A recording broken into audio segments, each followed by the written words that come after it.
ఇప్పుడు ఇలా సకల దేవతలను ప్రీతి చెందిపిచ్చే ఒక పువ్వు ఉంది. ఈ పువ్వు పేరు అపరాజిత పుష్పము. ఇది వరకు నేను చాలా సార్లు చెప్పి ఉన్నాను. ఇలా ఉంటుందండి ఈ పువ్వు. దీన్ని గోకర్ణం పువ్వు అని పిలుస్తాము, గిరికర్ణిక అని పిలుస్తాము, అపరాజిత అని పిలుస్తాము.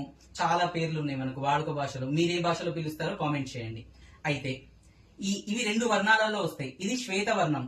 ఈ పువ్వు ఏదైతే ఉందో ఇది శ్వేతవర్ణం. ఇదేంటంటే నీలివర్ణం. ఈ నీలి మనకేం చెప్తాం విష్ణుమూర్తిని? నీలమేఘశ్యామం. ఆయన ఏం చెప్తున్నా? నీలమేఘశ్యాముడు. ఈ వర్ణంలో ఉంటాడు ఆయన. ఆయనకి ఈ పూలు అంటే చాలా ఇష్టం. ఇంకొక ఆయన ఏంటి? నీలకంఠుడు. ఆయన కంఠంలో నీలివర్ణం ఉంటుంది అనమాట. విషం తాగిన ఆయన ఎవరు? ఋషి పరమశివుడు.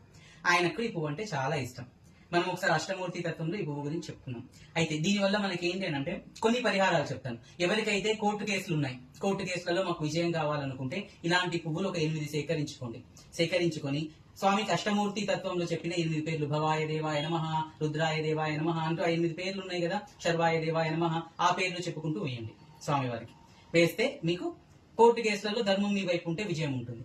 లేదు మీరు విష్ణుమూర్తికి వేయాలనుకోండి, 5 పూలు తెచ్చుకోండి. 5 పూలు తెచ్చుకొని ఓం కేశవాయ నమః, ఓం అనంతాయ నమః, ఓం నారాయణాయ నమః, ఓం వాసుదేవాయ నమః, ఓం ప్రద్యుమ్నాయ నమః అంటూ ఈ 5 పూలు వేయండి. అమ్మవారికి అపరాజితా స్తోత్రం చెప్పుకుంటూ ఈ పువ్వులు వేయండి. అమ్మవారికి అయితే 9 పువ్వులు వేయండి. మీకు కుజదోషం ఉన్నట్లయితే